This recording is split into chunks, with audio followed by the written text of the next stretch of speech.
There are monsters that don't hide under the bed. They sit at the dinner table, say grace before meals, and call themselves family. The story I'm telling today is certainly one of the heaviest you'll ever hear. My name is Ella Rose Thompson, now 78 years old, with over half a century of silence weighing on my shoulders. I was born and lived my entire life in rural Georgia, in a small town where the summer heat presses down like a heavy blanket, and family secrets are guarded even more closely than property lines. Many around here know me only as Grandma Ellie, the white-haired lady who sells homemade pies at the Saturday farmers market and never misses 6 o'clock church. Few can imagine what I've carried inside me since I was 10 years old. Sharing this affects me deeply, so I'd appreciate if you'd like the video and subscribe to the channel to show your support. I also want to connect with you in the comments, so please share where you're watching this video from. I feel it's time to tell my story, not for me.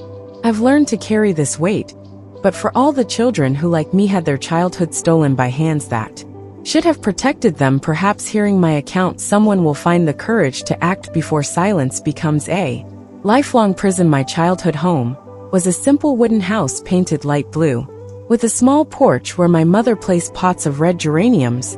We were a modest family, like most in our area. My father Ernest worked hard in the cotton fields, leaving before sunrise and returning when stars already adorned the sky. My mother Caroline, besides caring for the house and children, baked bread and pies to sell to neighbors. I was the oldest of 3 siblings. After me came Paul, 2 years younger, and little Rosie, who had barely turned 5. Our life was simple, marked by hard work and small pleasures. The smell of bread coming out of the oven in the afternoon, the stories my mother told before bedtime, swimming in the creek on hot summer days. We were poor but happy in our own way until tragedy knocked on our door on that fateful May 12, 1957. The day began gray, with a fine constant rain that gave no respite. I woke up earlier than usual to the sound of my mother's cough coming from the next room. It wasn't an ordinary cough, it was deep, harsh, as if something was tearing inside her. When I entered my parents' room, I saw Mom lying down, her face red with fever, her lips with a strange coloration that I didn't recognize at the time, but now know was cyanosis. Mom, is everything okay? I asked, frightened by the sight of her in that state. She tried to smile, but the effort seemed to cost her a lot. Just a bad case of the flu, my flower. It'll pass soon. But it didn't pass. Throughout the morning her condition rapidly worsened. The fever rose, breathing became more difficult. My father, who would normally be in the fields at that hour, hadn't gone out due to the heavy rain. When he saw her condition, his face hardened with concern. I'm taking Caroline to the hospital in Fairview, he said, referring to the neighboring town larger than ours where there was a small hospital. Ellie, you're in charge of the little ones until I get back. At that time my paternal grandfather August Thompson was living with us. He had come to our house after the death of my grandmother about 8 months earlier. He was a tall man with broad shoulders, even at 68, with hands calloused from decades working as a foreman on farms in the region. He had a well-trimmed gray mustache and eyes that always seemed to evaluate everything around him with a calculating coldness. I'll keep an eye on the little ones, Ernest, my grandfather said, placing his hand on my father's shoulder. Take Caroline and don't worry about anything here. My father nodded, grateful. He wrapped my mother in blankets and carried her to the truck we used to go to town. The last image I have of her is of her pale face, contrasting with the dark blankets, her eyes meeting mine one last time as Dad took her outside under the relentless rain. Take care of your siblings, Ellie, I'll be back soon, she whispered, her voice almost inaudible, words that would become an impossible promise to keep. The day dragged on. Slowly I tried to maintain a normal routine for my siblings, preparing a simple lunch, as my mother had taught me, and inventing games to distract them. My grandfather remained on the porch most of the time, smoking his pipe and watching the rain that showed no signs of letting up. Occasionally, he would come in to check if we were okay, but soon returned to his silent vigil. As the day darkened, my concern grew. Where was Dad? Why weren't they coming back? Had the rain worsened the roads, making the journey slower? Around 7 o'clock in the evening, I put my siblings to bed. Paul, understanding that something serious was happening, took a long time to fall asleep. Rosie, too young to understand Fell asleep quickly after I told her one of the stories that Mom used to tell. It was almost 9 o'clock when I heard the sound of wheels in the mud of our yard. I ran to the window, my heart racing with the hope of seeing my mother returning home. But it was just my father alone, soaked by the rain that now fell with full force. When he came in, I immediately knew that something terrible had happened. His eyes were red and swollen, his normally upright body now bent like that of a much older man. He took off his wet hat and held it against his chest as if he were standing before a coffin. "Where's Mom?" I asked, though I already knew the answer from his devastated look. "Your mother," he began, but his voice failed. He swallowed hard before continuing. "Caroline didn't make it, daughter. It was pneumonia, very advanced. The doctor said there was nothing more they could do." The world seemed to collapse around me. How could it be? Mom was there just that morning, trying to smile despite the fever. How could she be gone forever in just one day? My father hugged me tightly, his wet clothes soaking my dress, but I hardly noticed. We stayed like that for a long time, sharing a pain that words couldn't express. My grandfather watched from the kitchen door, his face impassive. As always, the arrangements for the wake are already being made, my father finally said, pulling away a bit. "Tomorrow morning, I'll bring her home. I'll need you to be strong, Ellie, for the little ones." I nodded, swallowing the tears. I had always been the responsible daughter, the one who helped Mom with everything. Now I needed to be even more so. "Go rest, son," my grandfather said to my father. "The journey was long and tomorrow will be a difficult day. I'll keep an eye on the little ones with Ellie." My father looked at me, hesitant, but fatigue was evident in every line of his face. "Try to get some sleep, daughter. I know it's hard, but you'll need strength." I agreed again, though I knew sleep would be impossible that night. Dad went to the bedroom, the one he had shared with Mom, until just a few hours before the muffled sound of his crying crossed the thin walls of our house. For hours, I sat in the living room at the table, staring at nothing. The rain continued outside as if the sky itself was crying for my mother. My grandfather sat on the other side of the table, pouring himself a shot of whiskey we kept for visitors. "Take a sip," he said, extending the glass to me. "It helps numb the pain." I hesitated. I had never drunk alcohol in my life, and I knew Mom wouldn't approve, but Mom wasn't there anymore, and the pain in my chest felt like it was going to swallow me whole. I accepted the glass and took a small sip. The drink burned my throat, making my eyes water even more. I took another sip, bigger this time. "That's right," my grandfather murmured, refilling the glass. "When I finished, life is hard, Eleanor. Better to learn that early." I don't know how many drinks I had that night. I only know that the world began to get blurry, my thoughts confused. At some point, my grandfather got up from his chair and came to my side. "Come, I'll help you lie down," he said, his voice strangely soft, as he helped me up. But he didn't take me to the room I shared with Rosie. Instead, he led me to his own room in the back of the house. In my confusion and sadness, I didn't question it. Maybe I thought it was better not to disturb my little sister with my crying. What happened next remained buried in the darkest place of my memory for many years. Fragments only. Rough hands where they shouldn't be, sharp pain ignored, please. The weight of a large body on mine, too small to resist the smell of whiskey and pipe tobacco, mixed with hot breath on my face. Whispered words that still haunt me in nightmares. "Now you're the woman of the house." At some point, I must have lost consciousness, because my next clear memory is of dawn. I was back in my own room, lying next to Rosie, who slept peacefully, ignorant of the new reality that surrounded us. For a moment, I thought that everything, Mom's illness, her death, what happened afterward, had just been a cruel nightmare. Then I felt the physical pain, saw the marks on my arms, noticed the blood stain on the sheet. It hadn't been a nightmare, it was real. Everything was real, and my mother really was dead. And on the same day I lost her, I also lost my innocence, my childhood, my trust in the world. In that moment, something inside me closed off. An iron gate descended over my emotions, locking everything inside. I got up carefully so as not to wake Rosie, changed clothes, washed my face in the basin of water we kept in the room. I looked at myself in the small mirror on the wall and saw a different person, still with the face of a 10-year-old girl, but with eyes that had aged decades in a single night. I went to the kitchen to prepare breakfast as Mom used to do. It was the day of her wake, and I knew the house would soon be full of neighbors and relatives. Normally was my only refuge, the only thing that kept me from completely falling apart. My father was already up, his eyes swollen, his face Marked by a night of tears, he hugged me again, and I needed all my newly discovered strength not to break down in his embrace, not to scream the truth about what had happened. "I'm going to get your mother now," he said, his voice. "Take care of the little ones when they wake up." I nodded mechanically. Take care of the little ones, that's what I would do from that day on. Take care of the little ones, and keep silent. Because who would believe me? Who would stand against the word of a respected man like my grandfather? And how could I bring more pain to my father, who had just lost the love of his life?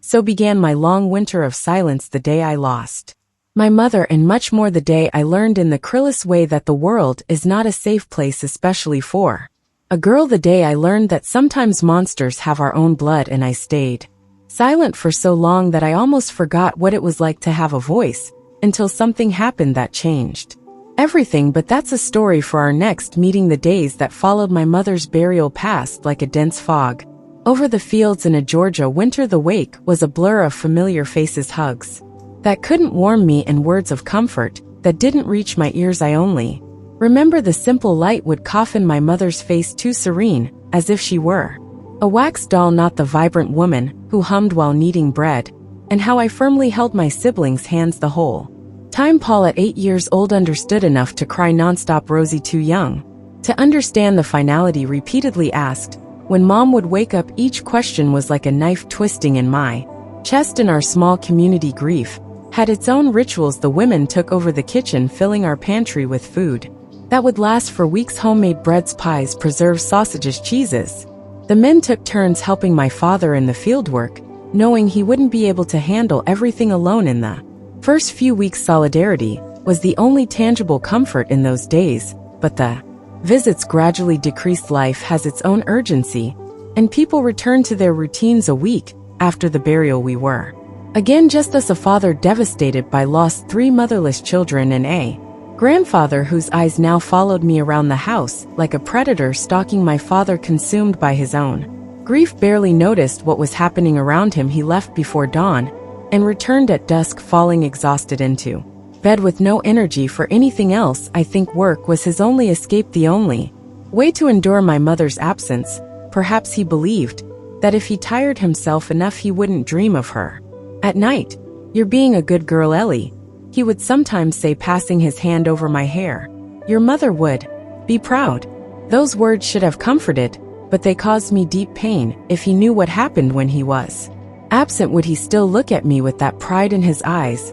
I assumed the responsibilities of the house as best I could. I woke up early to prepare breakfast, helped my siblings get dressed for the rural school that was 2 miles from home, washed clothes in the stone tank, cooked what I had learned from Mom. My small hands tried to recreate her gestures, but everything came out different. The beans never had the same taste. The bread didn't rise the same way.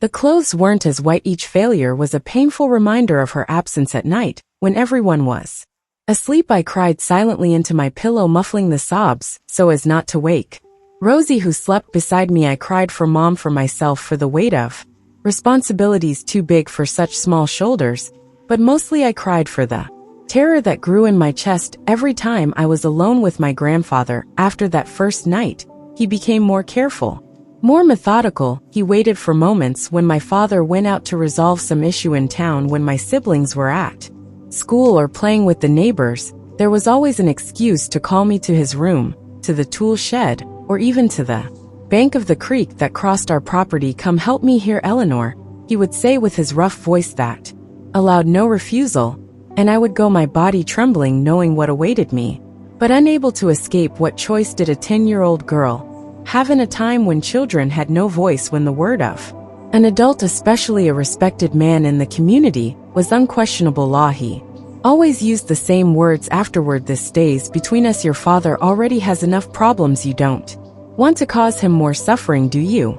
And so he silenced me, using my love for my father as a weapon against me. It was a cruel game of manipulation that in my innocence had no way to combat. I truly believed that telling the truth would kill my father with grief, that it would be my fault if our family, already fragile from the loss of Mom, completely disintegrated. The months dragged on. In this continuous nightmare, winter came with full force to the south, bringing frosts that whitened the fields in the morning and nights so cold we could see our breath inside the house on the days when the wind was strongest, cutting through to the bone.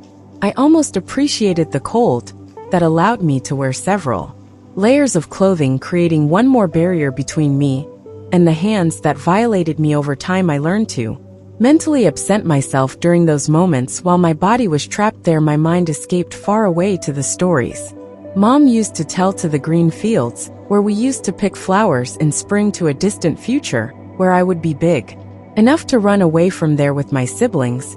It was a form of survival, a dissociation that allowed me to endure the unbearable. In August of that year, when I turned 11, I realized with horror that my body was beginning to change. Small, painful buds appeared on my chest, announcing an early puberty that only worsened my situation. My grandfather noticed these changes with an interest that filled me with nausea. Turning into a young lady, he commented one day, his eyes traversing my body in a way that made me want to disappear. Your mother developed early too. I tried to hide the changes as best I could. I wore loose clothes, hunched my shoulders, tight bands under my shirts, anything to look smaller, less visible, less desirable to his eyes.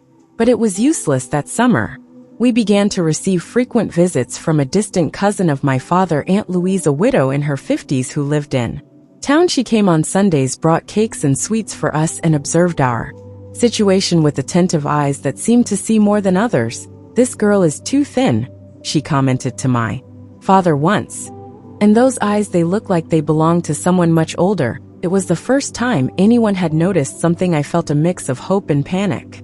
Part of me wanted her to discover everything, to take that heavy secret away from me. Another part trembled with fear of the consequences, of the possibility of not being believed, of causing a storm in the family. My grandfather perceived the danger that Aunt Louise represented. He became more cautious when she was around, treating me with a calculated distance that could pass for respect, but his eyes sent clear messages. No one would believe me. I had no choice but to remain silent. As time passed, I developed small acts of resistance, small rebellions that probably went unnoticed by others, but which for me represented important battles in the silent war I was waging. I began to sleep with scissors under my pillow. I began to wake up before everyone, to lock the doors of the room I shared with Rosie. I invented illnesses when I would be alone with him, but my greatest weapon was silence, not the silence of the victim, but that of the observer. I learned to read the signs, to predict his movements, to anticipate his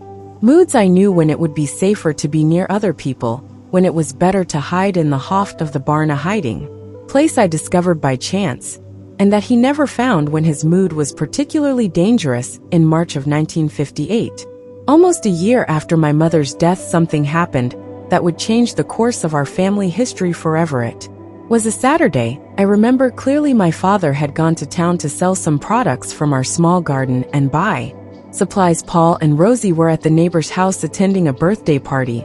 I was alone at home with my grandfather cleaning the wood stove when he appeared at the kitchen door. "Come here, Ella, he ordered with that tone that didn't allow refusals. My heart raced. I knew that tone, that look well. But that day something inside me rebelled. Maybe it was the wear of almost a year living in that hell. Maybe it was the memory of my mother that seemed particularly vivid that morning. Maybe it was simply that my cup of tolerance had overflowed. "I can't right now," I answered without looking at him, continuing to scrub the ashes from the stove with more force than necessary. "I need to finish this before Dad gets back." He seemed stunned for a moment. I had never directly disobeyed before, but surprise soon gave way to anger. He crossed the kitchen in 3 wide steps, grabbed my arm with enough force to leave marks, and began to drag me toward his room. "Who do you think you are to answer me like that?" he growled through his teeth. "Forgot who's in charge here while your father's away?" I fought, trying to break free, scratching, kicking. It was useless against his adult man's strength, but I continued resisting. Anyway, something had broken inside me. If it was going to happen anyway, at least I wouldn't be submissive this time. That's when we heard the sound of wheels in the yard. My grandfather froze, still holding my arm with brutal force. We weren't expecting anyone at that hour. He abruptly released me, pushing me against the stove. "Go see who it is, and not a word about this, understood?" I ran to the window, my heart pounding. It was my father's truck returning earlier than expected. Never had the faded red of that old truck looked so beautiful to my eyes. My grandfather quickly disappeared to his room, and I tried to compose myself. Before my father entered, smoothing my apron, fixing my hair, breathing deeply to contain the tears that threatened to fall, my father came in, bringing a bag of supplies and a small package wrapped in brown paper that I later discovered was a piece of fabric for me to make a new dress. His face, normally marked by sadness since Mom's death, seemed a little lighter that day. "I came back early," he explained, placing the groceries on the table. "The storm is coming. I thought it better not to risk getting stuck on the road." Indeed, dark clouds were gathering on the horizon, heralding one of those summer storms that transformed dirt roads into impassable mud pits. I helped him store the groceries, trying to act normally, but my arm throbbed where my grandfather had squeezed it, and my heart still beat erratically from the interrupted confrontation. My father observed me carefully as we organized everything. At one point, his hand touched my arm, exactly at the spot of the red marks left by my grandfather's fingers. I instinctively recoiled with a moan of pain that I couldn't contain. "What is that on your arm, Ellie?" he asked, furrowing his brow. "Nothing," I answered. Quickly, I hid it when I was cleaning under the table. He didn't seem convinced, his eyes so similar to mine, the same ones I had seen so many times in the mirror. Age prematurely studied my face for a long moment. "Is something happening that I should know about?" he finally asked, his voice soft but firm. The words got stuck in my throat. It was my chance to tell everything, to end that nightmare. But fear of disbelief of the consequences of the possibility of destroying what remained of our family paralyzed me. "No, Dad," I lied, lowering my eyes so he wouldn't see the truth in them. "Everything's fine," he sighed, seeming not at all convinced, but didn't insist.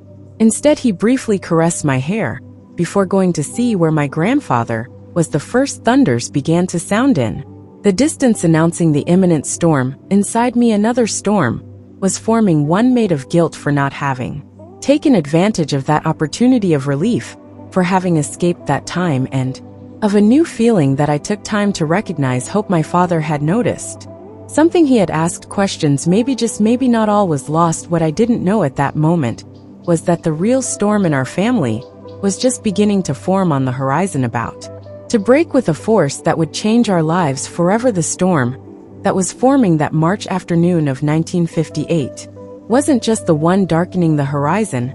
There was another, denser and more charged, forming within the walls of our house. The days that followed the incident in the kitchen were filled with an almost palpable tension. My grandfather, for the first time, seemed cautious around me, casting glances that mixed threat and apprehension. My father, in turn, observed us with renewed attention, as if he had awakened from a long trance of mourning. Something had changed in my father's behavior. He began to arrive earlier from work in the fields, to ask questions about our day, to notice small details that before went unnoticed in his fog of pain. Sometimes I caught him observing me with a questioning expression, as if trying to decipher an enigma written on my face. Other times I caught him in whispered discussions with my grandfather, conversations that abruptly ceased when I entered the room. The house routine followed its apparent course. I continued taking care of the house and my siblings, cooking, washing, sewing, but something subtle had changed in the family dynamic.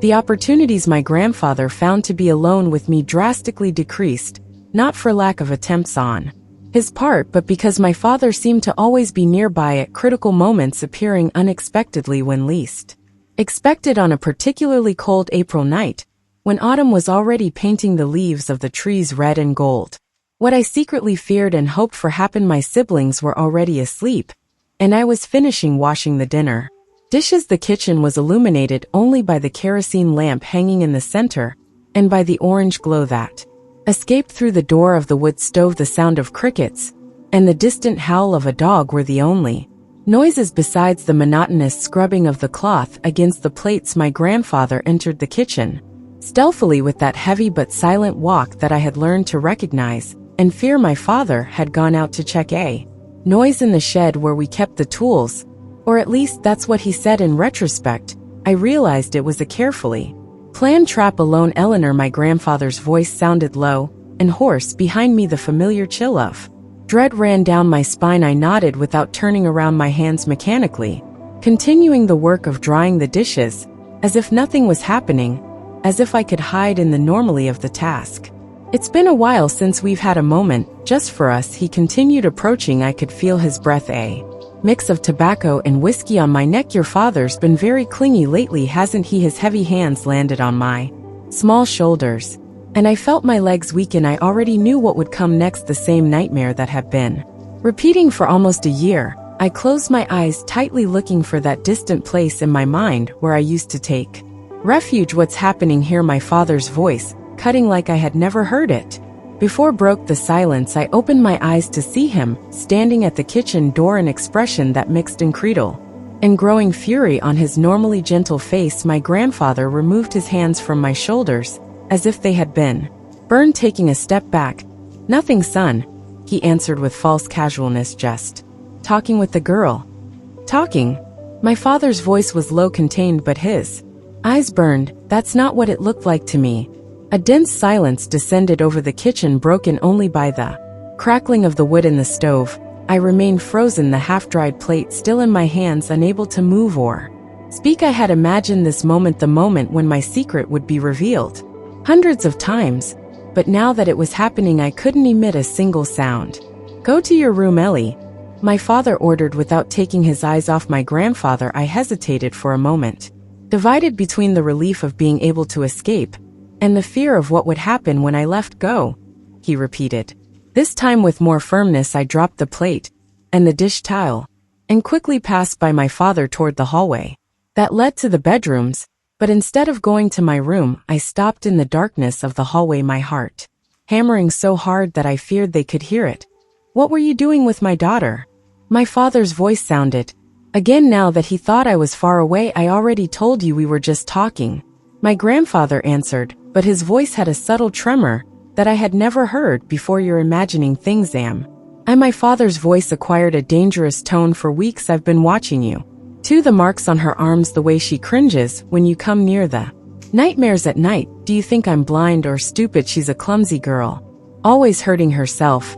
And as for the nightmare, she lost her mother. It's normal, don't take me for an idiot. My father's voice exploded, making me shrink in the darkness of the hallway. Last night, I stayed awake, pretending to sleep.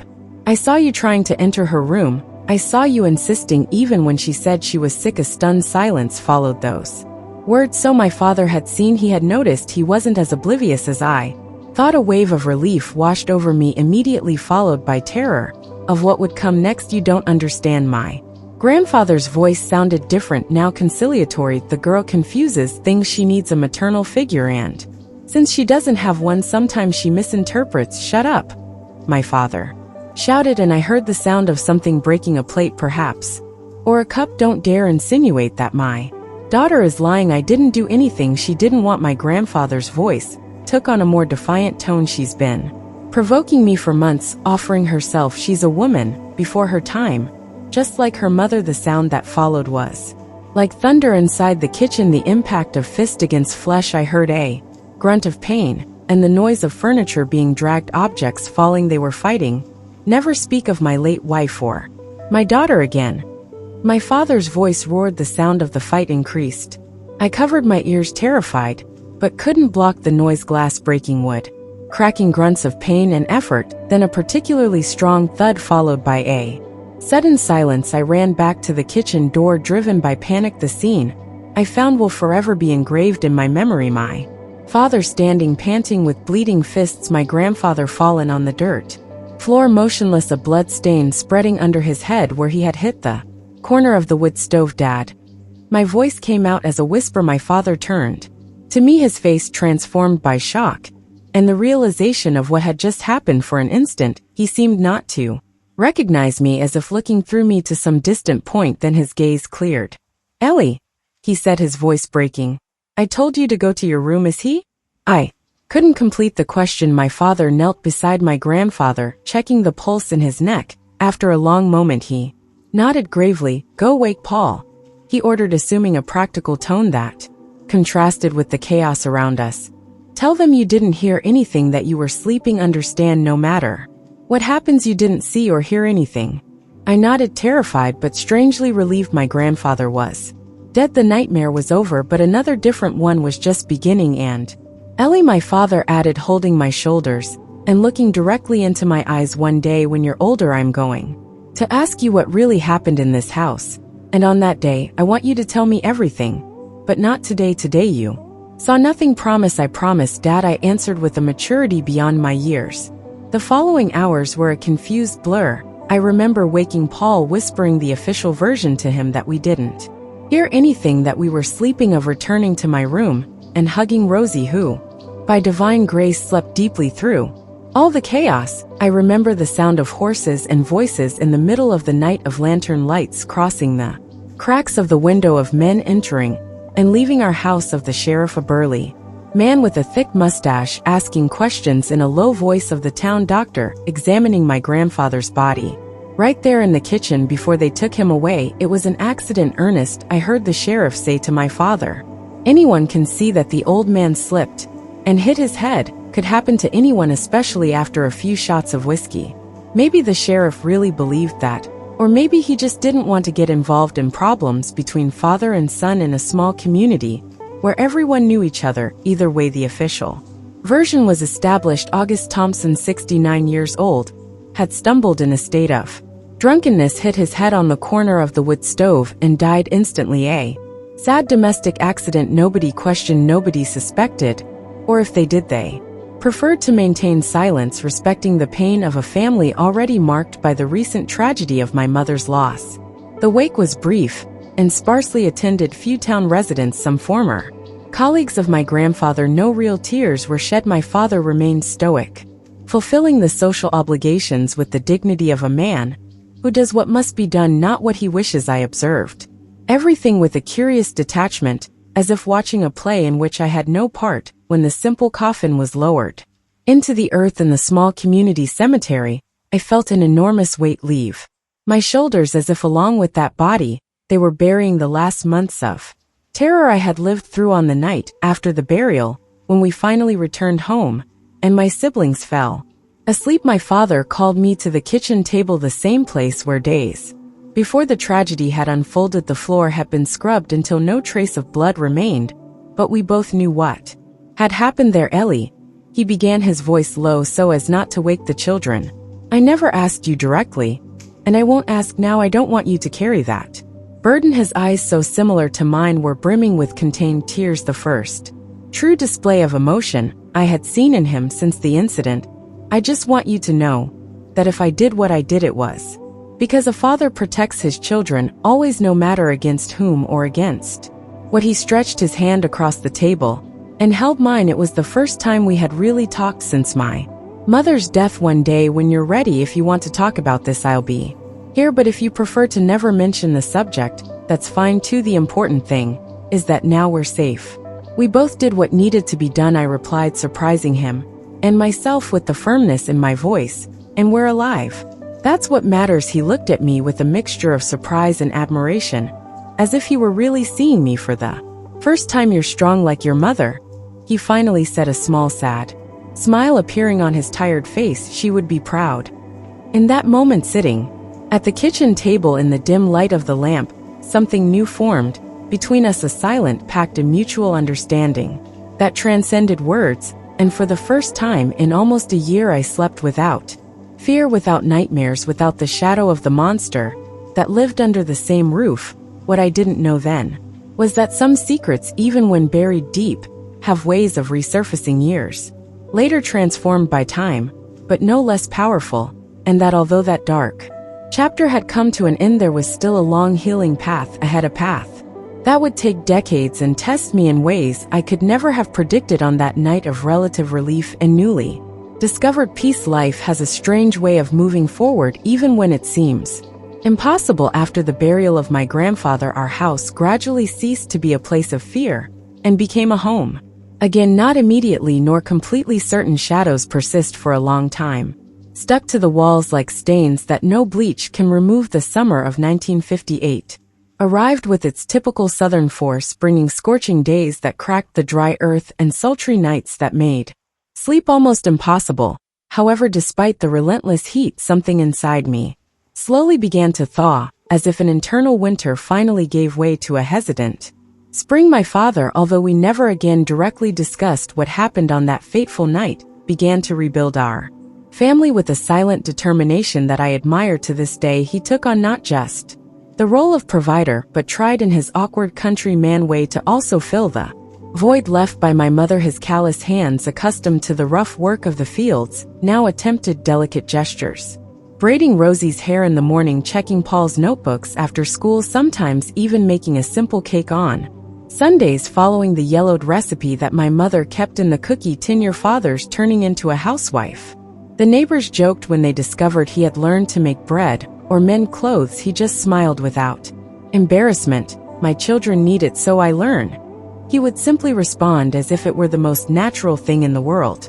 Although in 1958 in rural Georgia, it was almost revolutionary for a widower to take on such tasks. As for me, although I continued helping with household chores, my father insisted that I return to school. Your mother wanted you to study, he would always say whenever I tried to argue that I would be more useful at home.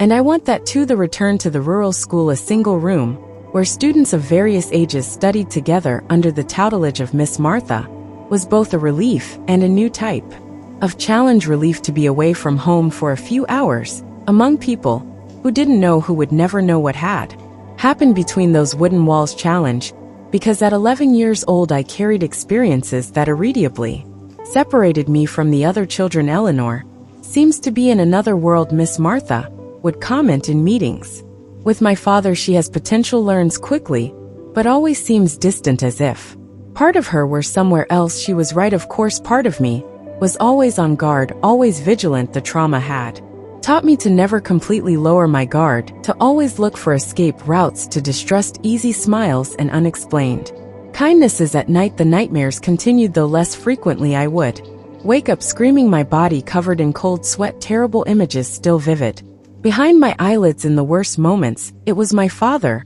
who came, sat on the edge of the bed and patiently waited until my breathing normalized. It's all right, Ellie, he would whisper in the darkness.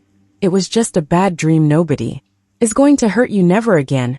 He never asked what I dreamed about. It wasn't necessary. We both knew in early 1960, when I was 13 years old, life played another trick on us. Aunt Louise, that distant cousin of my father, who sometimes visited us, was widowed from her second husband, childless, and alone in the big house in town. She proposed something that would again change the course of our lives. Ernest, she said one Sunday after lunch while we drank sweet tea on the porch, I've thought a lot about this. Why don't you come live with me in Fairview? The house is too big for me alone, and the children would have access to better schools.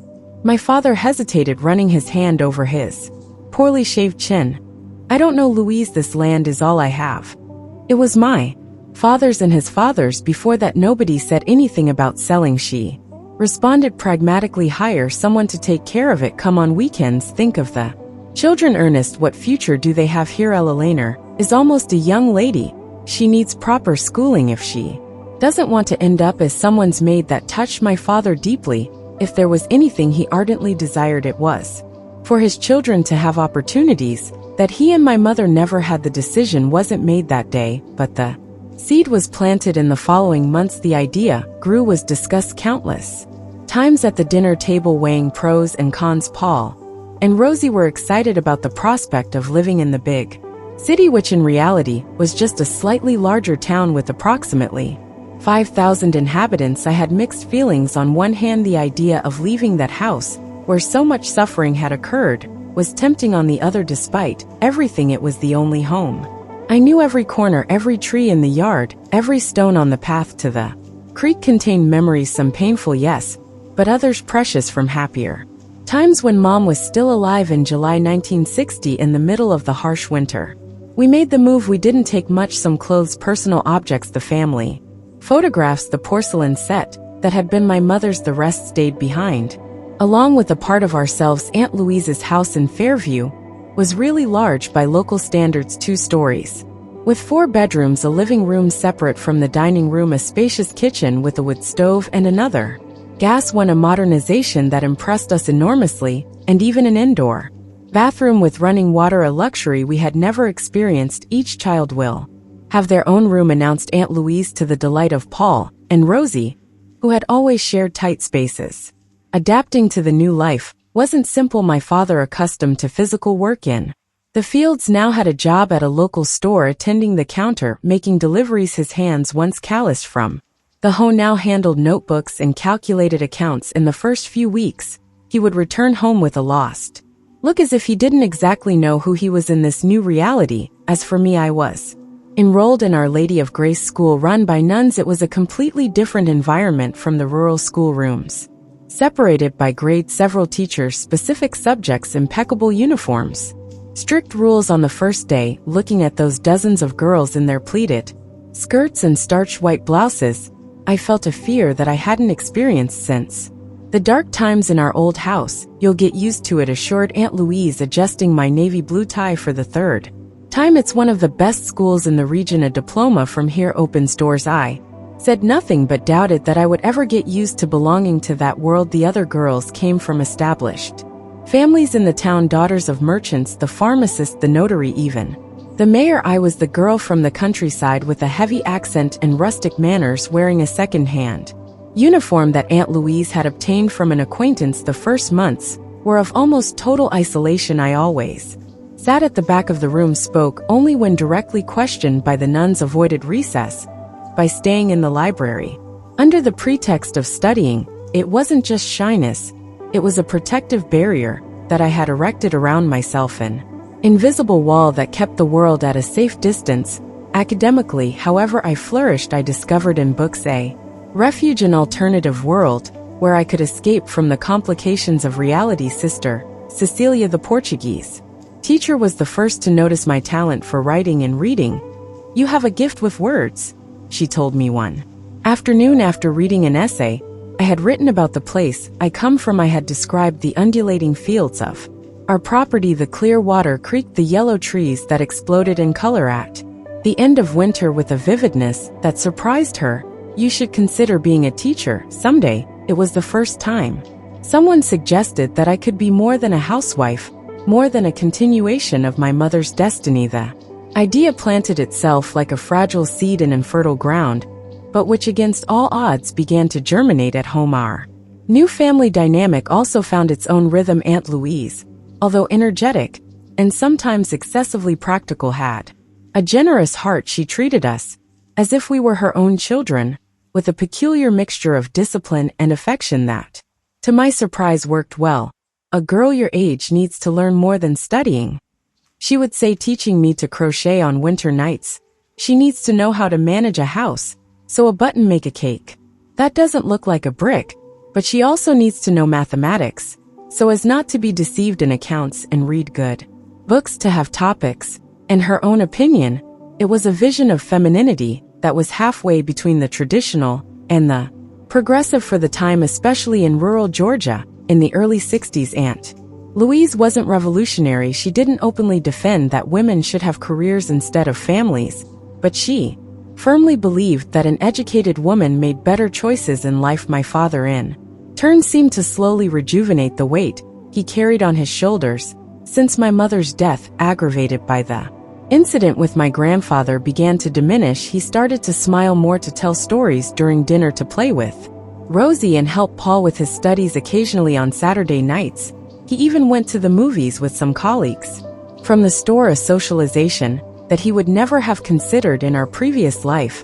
It was on one of these Saturday nights when I was 15 that Aunt Louise and I had the conversation that would change my understanding of what had happened in our old house. We were just the two of us at home. My father had gone out with Paul to see a movie in the only movie theater in town. Rosie was at a birthday party of a little friend. Aunt Louise was crocheting while I read a book that Sister Cecilia had lent me. "Eleanor," she said, suddenly breaking the comfortable silence that had established between us, "there's something I've been wanting to ask you for a long time." I raised my eyes from the book, noting the unusual seriousness in her tone. "What is it, Aunt?" She put the crochet aside and looked at me directly. "What really happened with your grandfather?" The question hit me like a bucket of cold water. In all those years, absolutely no one had asked this directly. It was a silently forbidden topic, a ghost that hovered in our family, but was never named. I hesitated. Feeling my throat suddenly dry, he slipped and hit his head on the stove. It Was an accident. Aunt Louise continued looking at me, her penetrating eyes as if they could read through my rehearsed words. Eleanor, she finally said, her voice softer.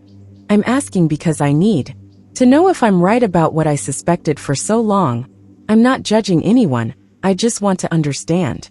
Understand what I asked defensively, although I knew exactly what she was talking about. I began to suspect when I visited you, she continued, ignoring my question. I saw how you would cringe when he approached, how your eyes, so similar to your mother's, had lost that child's light. It wasn't just mourning, it was something more, something that I recognized, because she paused, breathing deeply, because I went through something similar when I was your age. That unexpected confession broke something inside me. Tears that I had contained for years began to silently stream down my face. Nobody would believe, I whispered finally. He was respected, I was just a girl. I would have believed, she responded simply. That's why I got so close to you.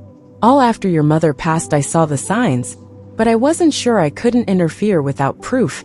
And then my father discovered. I completed the words, now coming out like a torrent that could no longer be contained. He saw Grandpa trying to, and they fought, and Grandpa fell, and I couldn't finish. Aunt Louise rose from her armchair and came to sit beside me on the sofa, enveloping me in an embrace that was both protective and understanding. For the first time since it all happened, I allowed myself to truly cry, not the silent sobs against the pillow at night, but an open, visceral crying that shook my entire body. Your father did what needed to be done, she said when I finally calmed down. Any father who respects himself would have done the same. How did you know? I asked, wiping the tears with the backs of my hands. How were you sure? When you live long enough, certain things become clear, she answered enigmatically. Then with a sigh she added, and your father told me right after you moved here he needed to confide in someone and decided to trust me. I remained silent, absorbing that information. So my father had spoken about the subject, just not with me.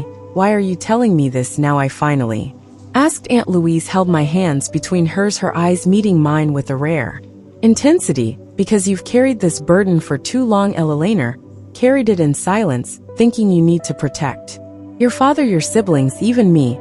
But secrets like this sicken the soul. They consume the person from inside like rust on iron. Believe me, I know. She paused, as if deciding how far she should go. What happened in that house wasn't your fault, nor was it your father's fault. The only person to blame has already paid for what he did, and now it's time for you to start freeing yourself from this weight, so you can truly live. That conversation, although painful, was the first true step in my healing journey. It wasn't magical or instantaneous. The scars didn't disappear overnight, but something fundamental changed. I was no longer alone with my secret. There was someone who knew, who understood, who didn't judge me for the part one thought I had played in that nightmare. In the years that followed, I gradually found my voice. With Aunt Louise's guidance and the silent but constant support of my father, I began to rebuild myself, not as a victim, but as a survivor. Each nightmare faced, each memory processed, each new day fully lived was a victory against the past that tried to define me. The scars remained, of course, some visible only to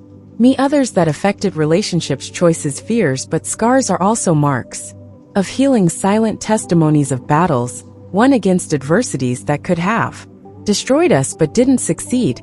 And so it was between pains and healings, falls and risings, that I reached adulthood, not intact, not perfect, but whole, and finally mistress of my own destiny. The years unfolded like the pages of an old book, some chapters softer, others rougher, but all composing the story that brought me here to my 78 years, sitting on this wooden porch in the same rural Georgia that saw me born. Time has whitened my hair, marked my face with wrinkles that tell stories without words, slightly curved my back, but it hasn't been able to bend my spirit. Not after all I've faced. The 1960s brought profound changes, not just for me, but for the entire United States. While the country lived through its own political tumults, I was finishing my studies at the nuns' school in Fairview. Sister Cecilia, the one who first glimpsed in me a potential beyond the limitations of my origin, insisted that I take the exam for the normal school.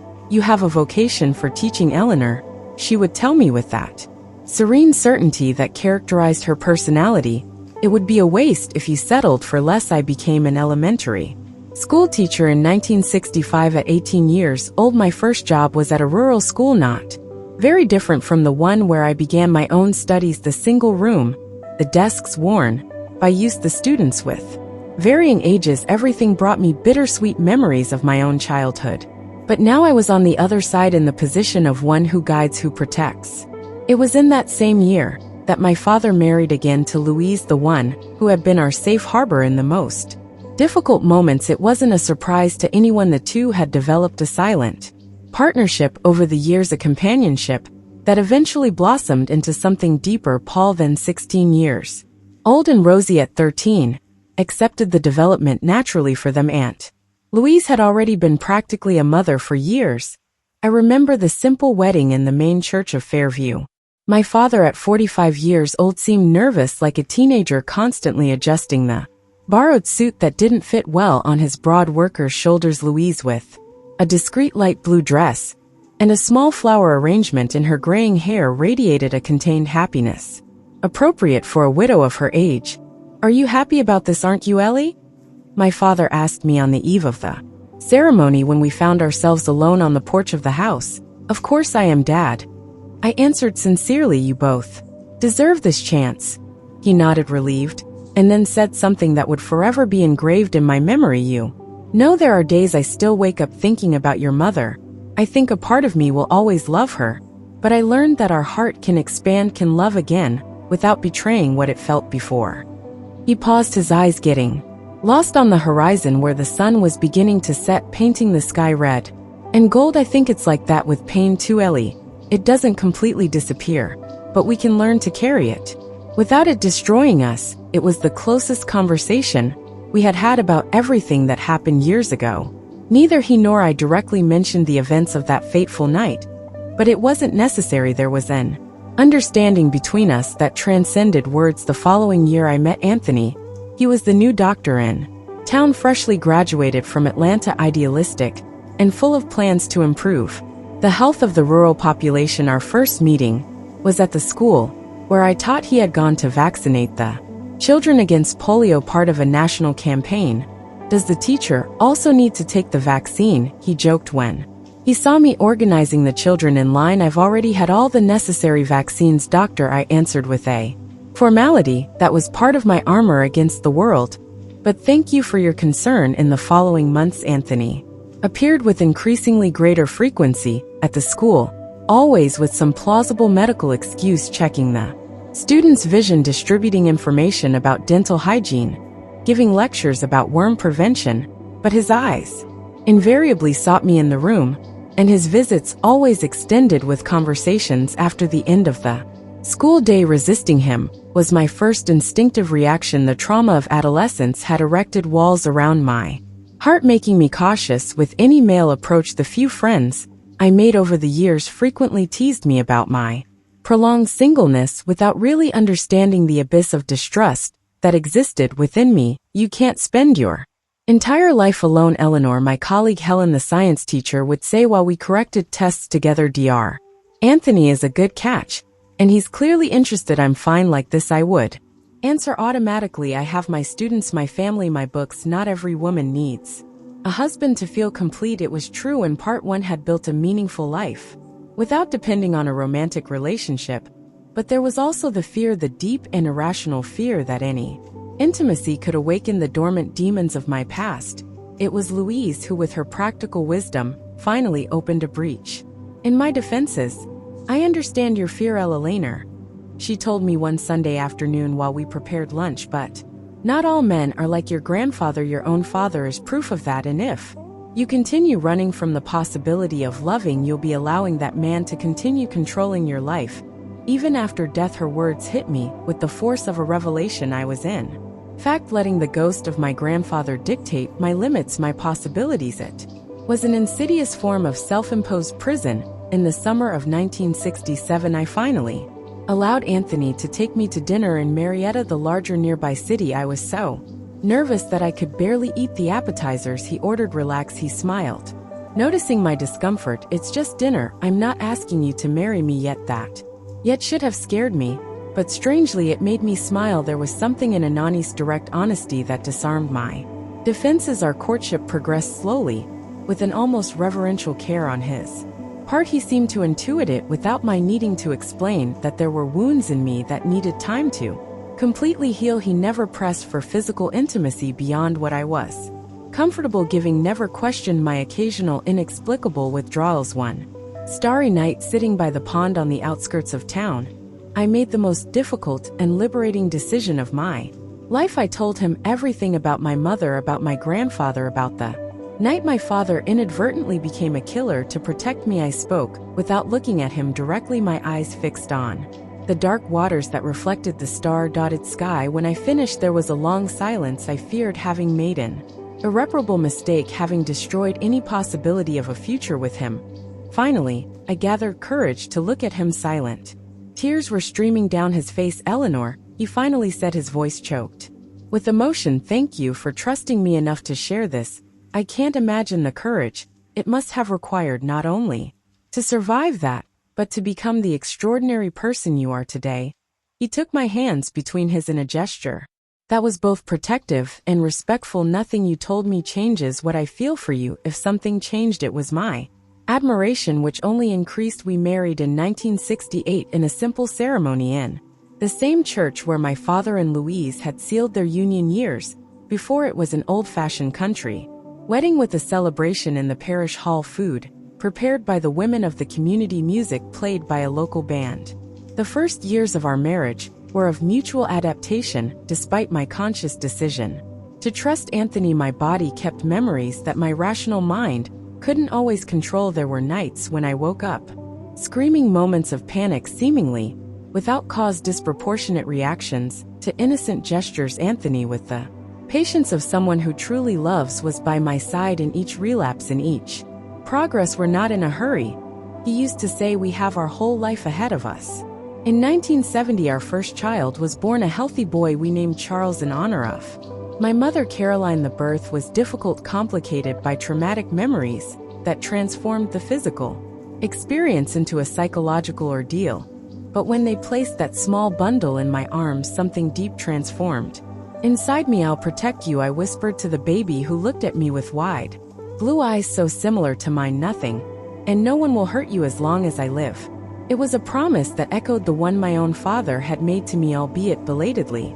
One circle closed while another opened. 2 years later, our family was completed with the birth of Mary, a little girl with dark hair and an easy smile, who from the beginning showed the determination that would be her trademark throughout life. The 1970s passed quickly between diapers, first steps, first words, occasional trips to Atlanta to visit Anani's parents, sleepless nights with feverish children, everyday joys that gradually healed old wounds. I continued teaching, eventually assuming the position of principal at the same school where I began my career in 1980. At 33 years old, I faced another significant loss. My father died of a massive heart attack while working in the small orchard he maintained in the backyard of the house in Fairview. He was found by Louise fallen among the orange trees he cultivated with such care. He was only 60 years old. The funeral was a surreal experience, the same cemetery where so many years before we had buried my grandfather now received my father. 2 men as different as day and night, united only by the blood they shared, but not by values or character. As I watched the coffin descend into the earth, a storm was forming on the horizon, large black clouds rapidly advancing, bringing with them strong winds and the first heavy drops of rain. It was as if the sky itself was paying tribute to that simple man who had done what needed to be done to protect his daughter, carrying afterward the weight of that act for the rest of his life without ever complaining. "Even the weather came to say goodbye," commented Paul, my brother, now a 31-year-old man married with 3 children. The rain completely poured down.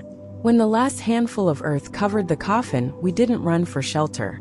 Like many of those present, did we remain there, me, Paul, Rosie, Louise, Anthony, and my small children, letting the water wash our tears in an involuntary baptism that seemed appropriate for the moment. It was at that instant soaked to the bone, but strangely at peace, that I realized how much my faith had been fundamental in my journey, not a dogmatic or ritualistic faith, but that deep confidence that even in the most devastating storms of life, there exists a greater purpose that we don't always immediately understand. This faith didn't come from a dramatic epiphany or a sudden conversion. It was built slowly through the small and great trials I faced. It grew on the nights when I, still a traumatized child, looked at the stars and felt a loving presence that transcended my comprehension. It strengthened when, against all odds, I found in Anthony not just a husband, but a partner who helped me rebuild the trust one thought I had lost forever. God writes straight with crooked lines, Louise used to say, and although I didn't completely understand this statement in my youth, with time it gained deep meaning for me. How else to explain that an abused, traumatized, almost destroyed girl could not only survive, but flourish? How to justify that despite everything I had found, love, formed a family, built a meaningful career? How to understand that the same hands that were wounded now could heal, teach, create? Throughout the years that followed, this faith sustained me through other trials. It was with me when my son Charles suffered a serious accident at 15 that almost left him paralyzed. It persisted when Mary at 20 announced she was pregnant and the boyfriend had disappeared upon learning of the news. It didn't abandon me even when in 1995 Anthony was diagnosed with an aggressive cancer that would take him in less than a year. In the 6 months that I cared for him at home, watching that strong man waste away day by day, I questioned many times